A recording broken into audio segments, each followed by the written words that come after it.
여러분 가끔 방송이나 이런 곳에서 뇌과학자들이라든지 또 아니면 사람들에게 자기 개발에 관한 이야기를 해주는 사람들이 가끔 이런 단어를 사용할 때가 있습니다. 메타인지라는 말을 사용할 때가 있습니다. 메타인지가 되어야 된다. 그게 활성화되어야 된다. 근데 그 말은 무슨 말이냐면 자기의 생각을 자기가 다시 생각하는 거죠. 쉽게 말하자면 내가 무엇을 알고 내가 무엇을 모르는지를 아는 능력을 메타인지라고 이야기합니다. 그러니까 객관적으로 나를 바라보면서 이거는 잘하는데 이거는 잘 못하네, 내가 이거는 약점이네, 이건 내가 잘 모르네, 라는 이런 자기 객관화가 그 메타인지라는 말인데, 이 자기 객관화가 되면 비로소 그에 맞추어서 내가 부족한 것들을 보충하고 더 성장할 수 있는 그런 계기가 되는 것입니다.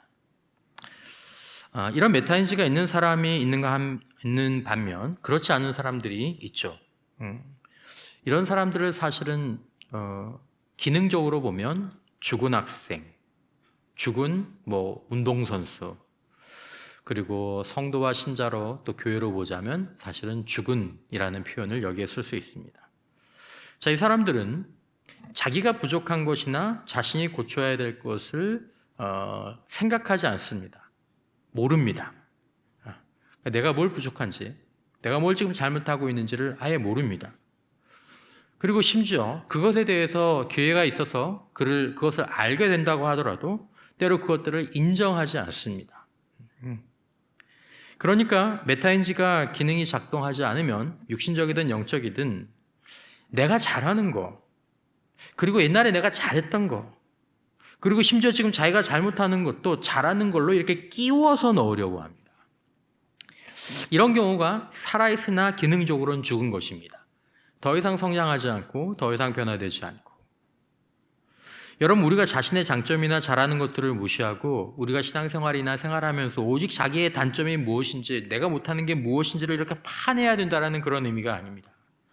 여러분, 우리는 기본적으로 다른 사람들이나 자신을 보면서 항상 잘하고 있는 것들, 그리고 더 잘할 수 있는 것들, 희망이 있는 것들을 찾기 위해서 많은 노력과 애정을 쏟아야 하고 그것들에 관해서 많이 얘기해야 합니다.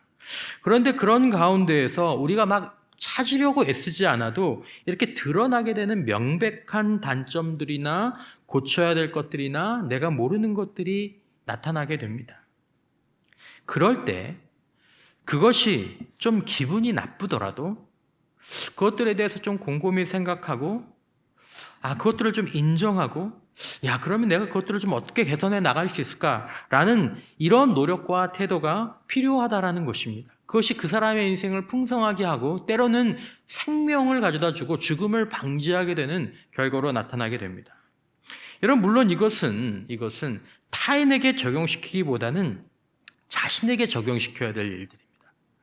여러분들이 오늘 메타인지에 대한 얘기를 듣고 왔다고 해서 여러분들이 집에 들어가서 여보, 오늘 목사님 설교 들었지? 당신 들었지?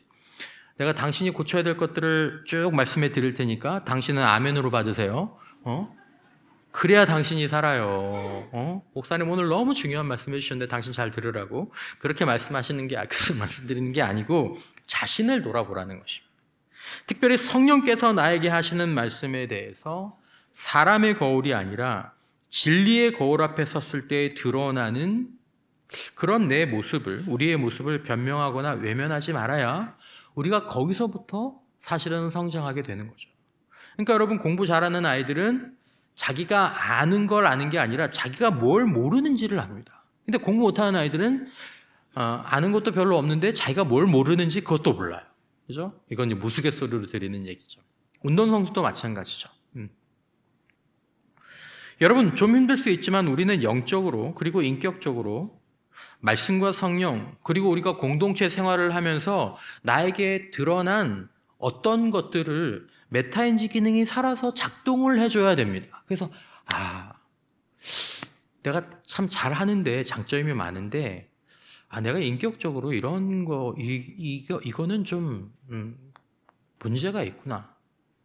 내가 좀 이렇게 말을 하는데 내가 이런 말들은 좀 문제가 있구나. 이건 좀 고쳐야 되는구나.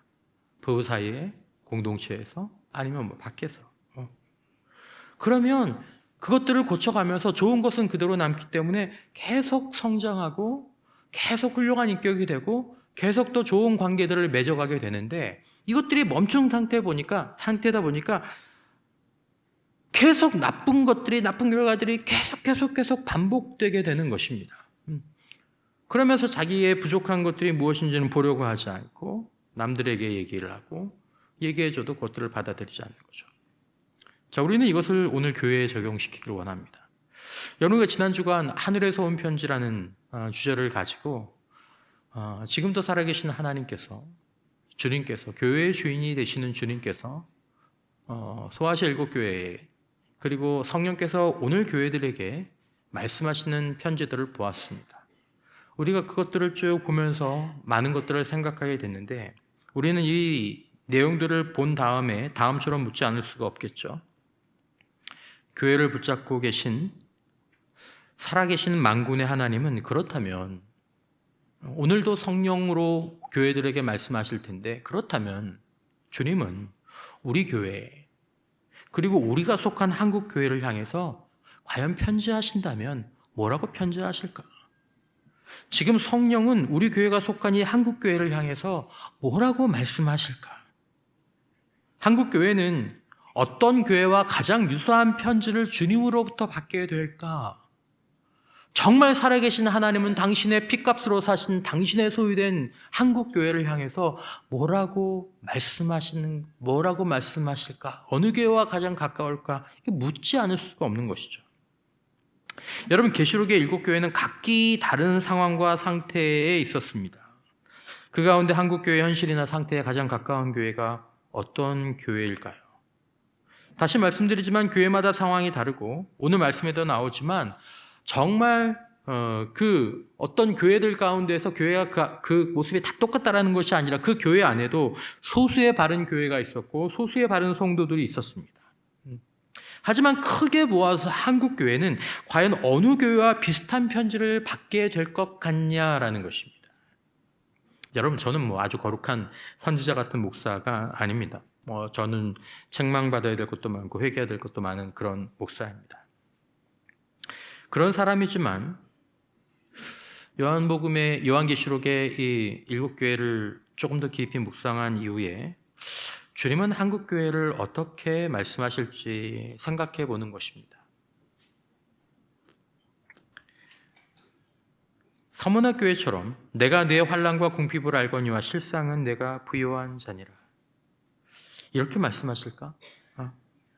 한국교회야, 너희가 환난과 궁핍이 많지만 내가 보기에 너희는 부요한 교회야, 영적으로 부자들이야, 그렇게 말씀하실까?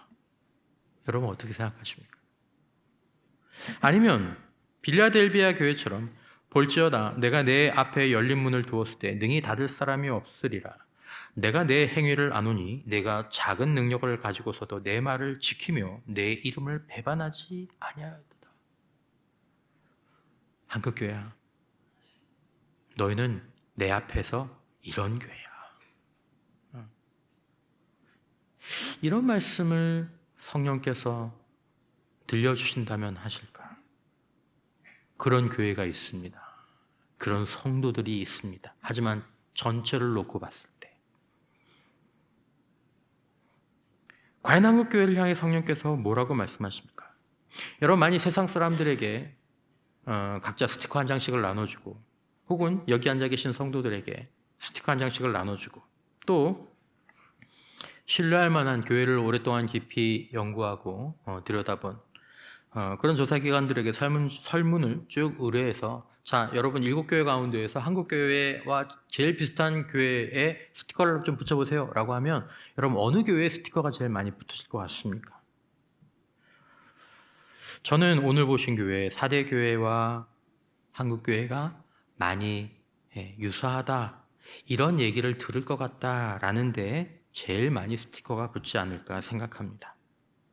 1절, 4대 교회 사자에게 편지하라. 하나님의 7영과 7별을 가지시니가 이르시되 내가 내 행위를 아노니 내가 살았다 하는 이름은 가졌으나 죽은 자로다. 살았다 하는 이름은 가졌으나 죽은 자로다. 사르디스라는 이름의 뜻, 이건 남은 자, 살아남은 자라는 뜻입니다. 실제로는 죽었는데 그 이름은 살았다라는 이름을 가지고 있다라는 거죠. 외형은 살아있는 것 같아 보이지만 실제로 본질은 죽었다라는 것입니다. 좀 더 정확하게 말하면 이제 거의 다 죽었다라는, 생명이 얼마 남지 않았다라는 의미입니다. 여러분, 7교회 중에서 책망만 받은 교회는 라오디게아 교회지만 7교회를 향한 말씀 가운데 가장 심각한 말씀은 사대 교회를 향한 말씀입니다. 사랑하는 주님께서 자신의 교회를 향해서 너희는 죽었다라고 말씀하시는 것보다 주님의 교회에게 더 충격적인 말씀이 어디 있겠습니까? 다시 말씀드리지만 저는 거룩한 목사도 아니고 교회에 대해서 비판적인 그런 관점을 가지고 있는 공격적인 사람도 아닙니다. 그럼에도 불구하고 제 마음속 깊은 곳으로 느끼는 불안감은 한국교회가 빠르게 죽어간다라는 그런 느낌입니다.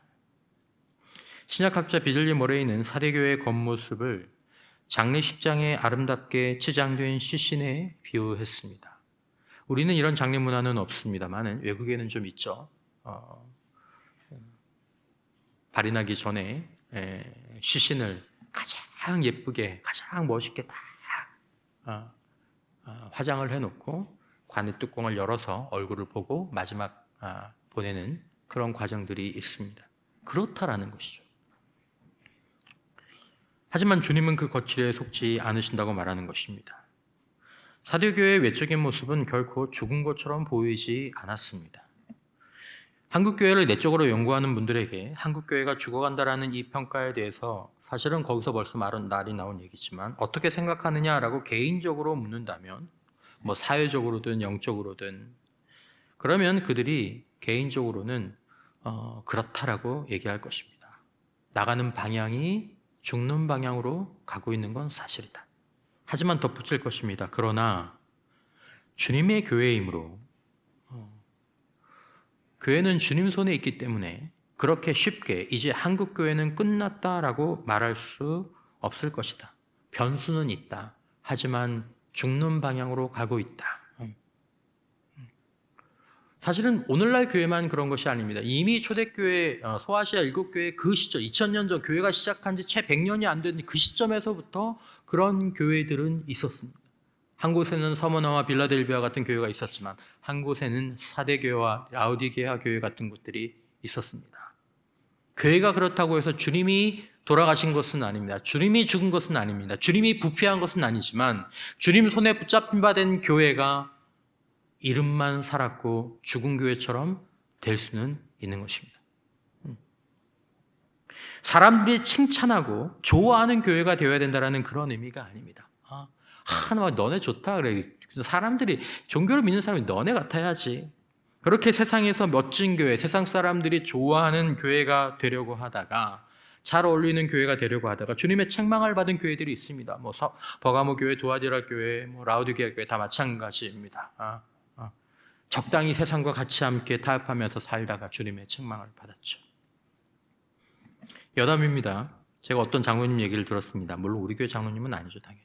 어떤 장로님이 계신데 본인의 생활이 장로답지 않다. 내가 장로인데 참 부끄러운 장로다라고 얘기를 전제를 하시고 하지만 그럼에도 불구하고 교회를 잘 섬기려고 노력하시고 교회 일 있으면 제일 먼저 나오시고 헌신도 여러 면에서 많이 하십니다. 근데 그분이 그런 말씀을 했어요.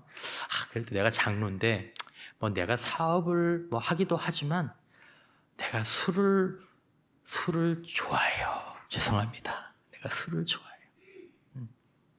그게 좀 부끄럽다.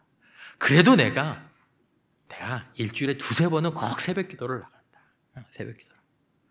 그래서 내가 술을 좋아하고 술을 즐기지만 내가 새벽 기도 가는 그 전날에는 내가 술을 일찍 마신다. 술을 일찍 마시고 그리고 좀 일찍 자고 새벽 기도를 간다. 난 전날에는 새벽기도 가기 전날에는 안 드신다고 얘기할 줄 알았더니 그래도 일찍 마신다. 여기서 주여 나왔습니다. 뭐 이거 다른 의미는 없습니다. 여러분들 웃으시라고 드린 말씀입니다. 여러분, 우리가 세상에 대해서 좋은 얘기만을 들어야 된다는 것은 아닙니다. 때로는 이질감이 있어야죠. 여러분, 세상의 그리스도인, 세상이 우리 그리스도인과 교회를 좀 이렇게 멀리하려고 하고 좀 어려워하고 우리랑은 좀 다른 사람이다라는 이질감을 느껴야 되는 부분들이 있다라는 것입니다. 그건 지금과 같은 비판이 아니라 주님의 교회와 주님의 성도들과 주님의 사역자들이 풍기는 선하고 거룩함에서 나오는 이질감인 것입니다.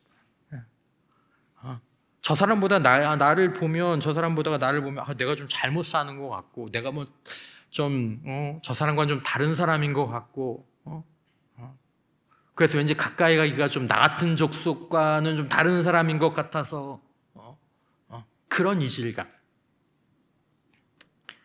여러분, 한국교회를 세상 사람들이 교회라는 이름을 가졌지만 더 이상 교회가 아니다 라고 혹독하게 말할 때 우리는 그건 세상의 평가일 뿐이지 살아계신 우리 주님의 평가는 절대로 그렇지 않다라고 말할 수 있느냐?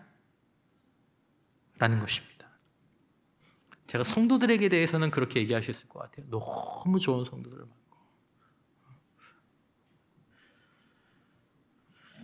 여러분, 한국교회는 분명히 아직 죽지 않았습니다. 사대교회를 향해서 주님이 죽었다고 말씀하셨지만 그 안에는 아직 살아있는 자들이 있었고 거기에는 아직 죽지 않은 것이 있었습니다. 그런데 주님은 죽었다라는 말로 소위 말하는 영적인 메타인지를 우리에게 요구하시는 것입니다. 4절에 봐도 그러나 사대에 그 옷을 더럽히지 아니한 자 몇 명이 내게 있어 흰 옷을 입고 나와 함께 다니리니 그들은 합당한 자인 영고로다. 여러분, 만약에 살아계신 주님이 교회에 주신 주님이 우리가 주님 앞에 우리가 하나님 앞에 하나님 우리는 죽어가고 있습니다. 하나님 제가 죽어가고 있습니다. 하나님 우리는 사대교회처럼 이름만 살았을 뿐 죽은 것과 다르지 않습니다라고 판단하면서 하나님 우리를 고쳐주십시오라고 기도할 때 성령께서 한국교회야 신도본교회야 나는 너희들이 그렇게 말하지 않아. 세상에 말하는 얘기를 듣지 마. 너는 부유한 자야. 너는 내가 인정하는 자야. 너는 산자들이야. 그렇게 우리의 의견을 수정해 주시겠느냐라는 거죠. 여러분, 우리는 한국교회에 대한 이런 스티커들이 계속 붙여나가게 될 때 교회 안팎에서 이런 이야기들이 들려올 때 나는 아니야. 우리 교회는 아니야. 한국교회가 아직은 아니야. 라고 증거를 찾는데 에너지를 쓸 것이 아니라 주님의 말씀 2절에 너는 일깨어 그 남은 바 죽게 된 것을 이제 그것도 죽어가 이제 이것까지 죽으면 진짜 죽는 건데 그 남은 바 죽게 된 것을 굳건하게 하라.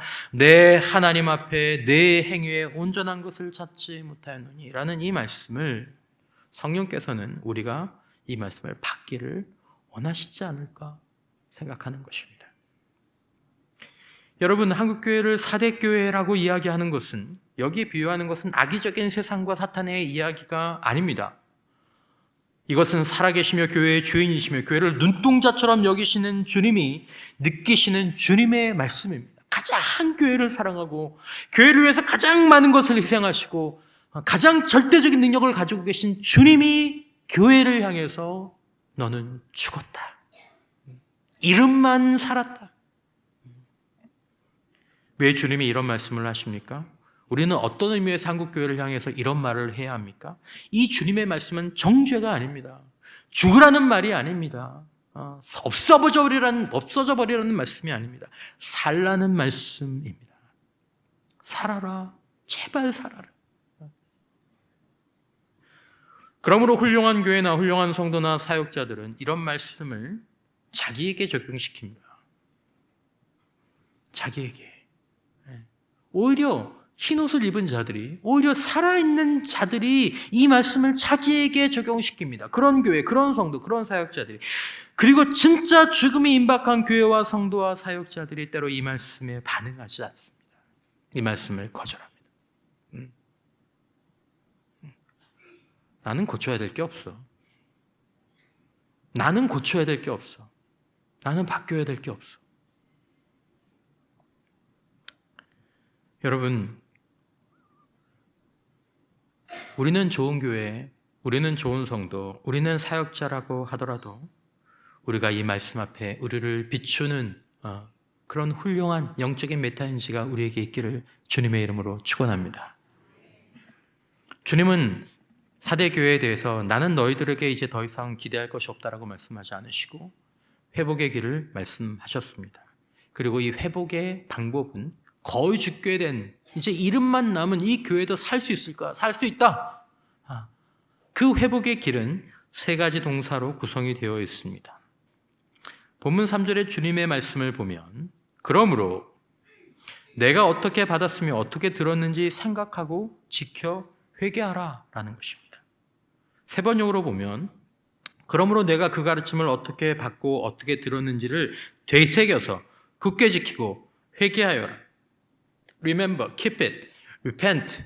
그러니까 기억하고 지켜야 하고 행하라는 이 세 가지 동사로 주님이 말씀하셨습니다. 무엇을 기억하고 지켜 행하고 회개해야 하는가? 여러분, 먼저 기억하라라는 것은 우리가 먼저 가장 알아야 할 것은 우리가 받고 우리가 들은 가르침을 다시 기억해내야 한다는 것입니다. 죽어가는 성도, 영적으로 죽어가는 성도, 죽어가는 교회, 죽어가는 사역자는 기억이 희미합니다. 말씀의 기억이 희미하고 은혜의 기억이 희미합니다. 은혜를 못 받습니다. 그리고 말씀에 대해서 이렇게 말씀하시는구나. 이런 말씀이 있구나. 이 기억이 희미합니다. 멀어요. 점점 멀어져요. 죽어가는 교회, 죽어가는 성도와 사역자들의 첫 번째 특징은 말씀 생활에서 멀어지는 것입니다. 우리가 가뜩이나 기억력이 나빠지는데 말씀을 읽고 생각하고 듣는 시간이 늘어나도 부족한 판에 점점점 줄어드는 거죠. 한국교회가 전반적으로 그랬을 것입니다. 말씀을 묵상하지 않고 짧아지고 사라지고. 여러분, 영적인 죽음이 어디서부터 시작되는지 아십니까? 성경을 전체적으로 보면 영적인 죽음 그리고 영적인 생명의 참된 회복은 말씀 생활과 성경 생활과 묵상 생활의 회복에서부터 시작되는 줄 꼭 기억하시기를 바랍니다. 죽음과 생명이 여기서부터 시작합니다. 말씀. 한국교회가 성도와 사역자들이 죽어가게 되었다면 그 근원은 말씀 생활의 약화와 실종에서부터 보아야 된다는 것입니다. 기억해내지 못하는. 여러분, 교회와 성도와 사역자 우리 모두는 말씀 생활이 우리의 중심이라는 것을 꼭 기억하셔야 합니다. 성경을 가까이 하지 않고 말씀을 사모하는 마음으로 듣는 생활들이 사라지고 약해지면서 그때부터 영적인 생명이 뿌리에서부터 약해지고 이것이 회복되면 영적인 생명이 뿌리에서부터 조금씩 힘을 얻기 시작합니다. 여러분, 이제 목장 모임을 시작하시는데요. 여러분, 목장 모임의 나눔에 성경 말씀과 설교 말씀을 두시기를 바랍니다. 내가 한 주간 동안 은혜 받은 말씀을 읽거나 말씀을 듣다가 내가 깨달은 말씀, 그걸 나눈 다음에 그 다음에 삶을 나누십시오. 아주 극히 예외적인 경우를 제외하고 목장에서 성경 말씀이나 성경을 중심으로 한 설교 말씀을 나누는 일이 사라지고 다른 것을 나누는 것들의 중심이 되면 지금은 잠깐 좋은 것 같은데 시간이 지나고 나면 반드시 힘들어집니다. 영이 강해지는 게 아니라 육이 강해지게 됩니다. 처음에는 분위기가 좋은 것 같습니다. 우리에게 맞는 내용으로 나누는 것 같으니까. 그러나 시간이 지나고 나면 그 좋은 분위기가 결국 인간적인 것에 그친다는 것을 느끼게 됩니다. 이런저런 것들을 해봤던 목자들에게 한번 물어보십시오. 어려워도 말씀을 나누는 것이 목장 모임의 기준이 되면 시간이 조금씩 지날수록 목장이 점점 건강해집니다. 여러분, 목장 식구들이 저에게 와서 하시는 요청이 무엇인지 아십니까? 목사님, 우리 목장은 말씀을 안 나눠요. 저는 그게 힘들어요. 일단은 먼저는 말씀을 좀 나눴으면 좋겠어요. 나는 그것에 대해서 나누고 듣고 싶은데 다른 걸 나눠요. 여러분, 성경과 성경적 설교를 되새기는 것이 영적 생명의 대들보이고 허리인 줄 믿으시기 바랍니다. 초대교회가 그렇게 사도적 공동체가 되었습니다. 그걸 세우고 난 다음에 그 외에 삶을 나누고 좋은 체험을 나누고 더 시간이 되면 뭐 책을 나누고 영화를 나누고 이것들을 포함시키는 것입니다. 여러분, 성경을 읽고 묵상하는 것을 멈추지 마십시오. 성경에 쭉 보면 하나님의 복과 능력은 어디서부터 시작되었습니까? 무엇과 함께 왔습니까? 성경을 읽고 묵상하는 삶을 통해서 왔습니다. 가나안 땅으로 나가는 여호수아에게, 복 있는 사람이 되기를 원하는 시편 1편의 말씀에서, 그리고 모든 요한계시록 이 말씀, 마지막 이 말씀까지도 읽고 듣고 그 가운데 기록한 것을 지키는 자들에게 복이 있나니. 여러분, 하나님의 사람은 성경을 읽고 묵상함을 통해서만 세워집니다. 이것이 없이 세워지는 하나님의 사람은 단 한 사람도 없습니다. 성경을 읽고 묵상하지 않는 교회와 성도와 사역자는 결코 풍성한 영적인 생명을 얻을 수 없고, 그것들이 서로 소홀해지는 것에 따라서 영적인 생명이 점점 사그라들다가 나중에는 죽은 자와 같은 이름뿐인 자가 되는 것입니다. 여러분, 두 번째 주님이 말씀하신 것은 지켜 행하라 라는 것입니다. 지켜 행하라. 여러분, 가장 먼저 지켜 행해야 될 것은 성경을 읽고 기도하고 함께 예배하며 살아갈 이 공동체를, 이것들을 우리의 습관처럼, 습관적이 아니라 우리의 당연한 습관처럼 우리의 삶 가운데에서 이렇게 우리에게 들어오는 것입니다. 우리가 그것들을 행하는 것입니다. 여러분, 혹시 여러분들 자녀들 가운데에서 아침마다 학교를 가야 되는데 아침마다 학교를 엄마 오늘 학교 안 가면 안 돼? 아침에 일어나서 학교를 갈까 말까? 여러분, 그런 학생들 치고 학교에서 성적이 좋은 아이들이 있을까요, 없을까요? 없어요. 없어요. 여러분, 오늘 주일 2부 예배 교회 나오실 때 여러분들 집에서 오늘 교회를 갈까 말까? 그러면서 나오신 분 사실은 많지 않습니다. 일부 계시겠지만 거의 모든 성도님들은 그냥 이 주일 2부 예배 그냥 나는 그 예배 가는 거예요. 그냥 가는 거예요. 이게 아주 내 삶에 딱 틀이 잡혀 있어요. 예배와 기도와 말씀과 특별히 공동체와 나눈, 이게 그냥 내 삶의 틀이 딱 잡혀 있는 거죠. Keep it. 그리고 또 하나, 여러분, 저와 여러분들이 성경을 읽고 말씀을 읽은 이런 내용들을 우리 안에서 우리의 마음으로 올릴 때 그것을 지켜 행하는 것이죠. 교회는 여러분, 그러므로 교회는 성도님들이 성경을 읽고 기도하고 예배하고 함께 공동체로 살아갈 수 있도록 그것을 격려하고 그 환경, 함께 지어져가는 환경을 만들고 가르치는 일을 첫 번째로 가르쳐야 합니다. 교회 행사 동원하고 뭐 이벤트 만들고 뭐 프로그램 돌리고 뭐 재미있게 해주고, 그건 그 다음, 그것과 함께 가야 될 문제죠. 뭐가 성도들과 교회의 영적인 생명을 주장하는가? 말씀을 읽고 말씀을 듣고 기도하고 예배하고 공동체가 함께 말씀과 삶을 나누면서 함께 지어져 가는 게, 이것이 영적인 생명의 뿌리이고 이것이 발전소고 이것이 심장이라는 것입니다. 그리고 그 말씀, 내가 들었던 말씀, 내가 은혜 받았던 말씀을 제가 다음 주에는 이렇게 좀 살아보려고요. 주님이 저에게 오늘 이렇게 말씀하시는데 제가 좀 이렇게 해보려고요. 이것이 영적인 생명을 다시 돌려놓게 되는 것입니다. 사랑하는 성도 여러분, 우리가 거룩한 습관을 지키고 거룩한 주님의 말씀을 기억하고 또 그것을 지키는 교회가 될 수 있기를 축원합니다. 세 번째, 주님께서 말씀하신 세 번째 동사는 무엇이었습니까? 회개하라라는 것입니다. 7교회에게 보낸 편지 가운데 가장 중요한 단어 가운데 하나가 회개하라는 것이었습니다. 칭찬받은 2교회 빼놓고 나머지 교회들에게 다 이 말씀이 나오죠. 여러분, 영적인 생명이 채워지고 회복되는 중요한 요소 가운데 하나는 회개하는 것입니다. 회개란 내가 저지른 잘못을 내가 인식하고 그 잘못했다고 깨달은 그것에 대해서 고백하고 거기서 돌이키는 것입니다. 싱클레어 퍼거슨이라는 분이 참된 믿음의 기쁨은 여기에 참된 믿음의 기쁨이 있는데 이 참된 믿음의 기쁨은 진정한 회개의 슬픔과 나란히 간다. 그러니까 자신에 대해서 삶을 돌아보면서 내가 이런 죄를 지었네. 내가 이런 잘못을 했네. 주님, 제가 이런 잘못을 했습니다. 제가 이런 죄를 지었습니다. 마음에 아픔이 있죠. 애통함이 있죠. 그리고 거기에서 돌이키려는 노력들이 있죠. 거기에 참된 믿음의 기쁨이 같이 가게 된다는 것입니다. 여러분, 우리는 우리의 행동과 잘못에 대해서 죄의 이름을 붙여 회개하는 습관이 있어야 합니다.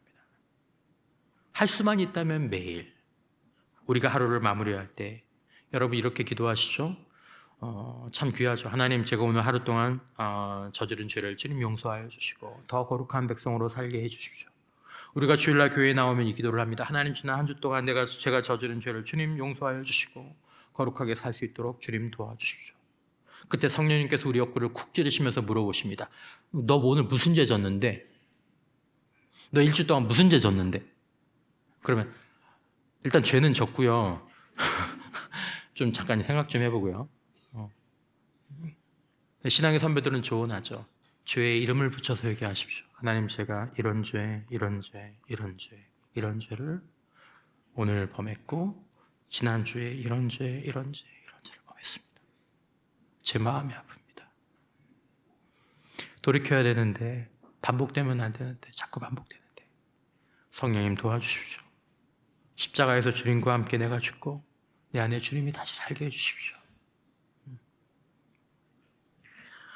여러분, 왜 교회가, 왜 사역자들이, 오래된 성도들이 때로 자주 그렇게 죽은 자처럼 이름만 교회야, 이름만 사역자야, 이름만 중직자야, 왜 죽은 자처럼 행동하게 됩니까? 회개가 중단되면 죄가 우리에게 이 주방에 때가 찌든 곳이 있는 것처럼 이렇게 쌓이게 됩니다. 이것이 영적인 혈관을 막고 결국 막힌 혈관이 영적 생명을 끊어버리게 되는 것입니다. 여러분, 이것은 목사의 처방이 아니고 주님의 처방입니다. 여러분, 저와 여러분들이 구체적인 죄의 이름을 불러가며 매주 회개하는 교회가 되기를 축원합니다. 내 죄를. 회개하면 삽니다. 회개하면 살 수 있습니다. 주님은 주님의 교회가 잘 사는 것을 바라지 않으십니다. 주님이 원하시는 것은 무엇이었습니까? 시편 51편 17절, 하나님께서 구하시는 제사는 상한 심령이라. 하나님이여, 상하고 통회하는 마음을 주께서 멸시하지 아니하시리이다. 오히려 이걸 구하신다라는 것입니다. 왜요? 그래야 사니까. 그러면 살 수 있으니까. 하나님의 사람들은 그러므로 10절처럼 하나님이여, 내 속에 정한 마음을 창조하시고 내 안에 정직한 영을 새롭게 해주십시오. 흰옷을 입은 자들은 매일 기도했고 매주 기도했습니다. 그래서 살았습니다. 그래서 영광스러운 인정을 받았고 세상에게 거룩한 이질감을 느끼게 할 수 있었습니다. 딴 방법이 없습니다. 여러분, 중요한 말씀을 드립니다. 우리가 기억하고 지켜 행하고 회개하는 것은 성도와 교회와 또 사역자에게 영적인 호흡과 같습니다. 호흡은 한 번 하고 끝나는 게 아니죠. 호흡은 계속 반복되는 것이죠. 여러분, 죽음이 임박해지면 무엇이 약해집니까? 호흡이 약해집니다. 힘들게 들이마시고 겨우 내쉬고, 힘들게 들이마시고 겨우 내쉬고, 그러다 어느 순간 더 이상 들이마시지 못하면 죽음입니다. 들이마신 숨이 더 이상 나오지 못하면 죽음입니다. 이 순환이. 여러분, 말씀을 기억하고 말씀을 지켜 행하고 회개하는 것은 한 번으로 끝나는 과정이 아니고 매일, 최소한 매주 단위로 힘차게 반복되어야 한다는 것입니다. 말씀을 기억하고 말씀을 지켜 행하고 말씀으로 회개하는 이 순환이 우리에게 이루어지고 얼마나 힘차게 반복되느냐에 따라서 영적 생명이 여기서 결정이 된다는 것을 주님이 말씀하시는 것입니다. 여러분, 이것이 하늘의 생명, 교회와 성도와 사역자의 생명의 호흡인 것을 기억해야 합니다. 기억하고 지켜 행하고 회개하는 것. 여러분, 이것이 개인적으로 그리고 우리의 목장에서 또 우리 교회에서 회복되기를 주님의 이름으로 축원합니다. 함께 하자고 권면하기를 축원합니다. 여러분, 우리가 더 이상 기억하지 않고 지켜 행하지 않고 회개하지 않을 때 우리는 죽은 자, 이름만 가진 자가 되고 이제 얼마 남지 않은 죽게 된 것까지 죽게 되면 이제 그때는 정말 죽는 것이죠. 여러분, 밖에서는 사람들이 한국교회는 죽었다라고 얘기합니다. 교회 내부에서도 한국교회가 죽어가고 있다라는 이야기들이 많이 나오고 있습니다. 호흡이 꺼져가고 있습니다. 주님은 말씀하십니다. 살 수 있다. 살아라 제발.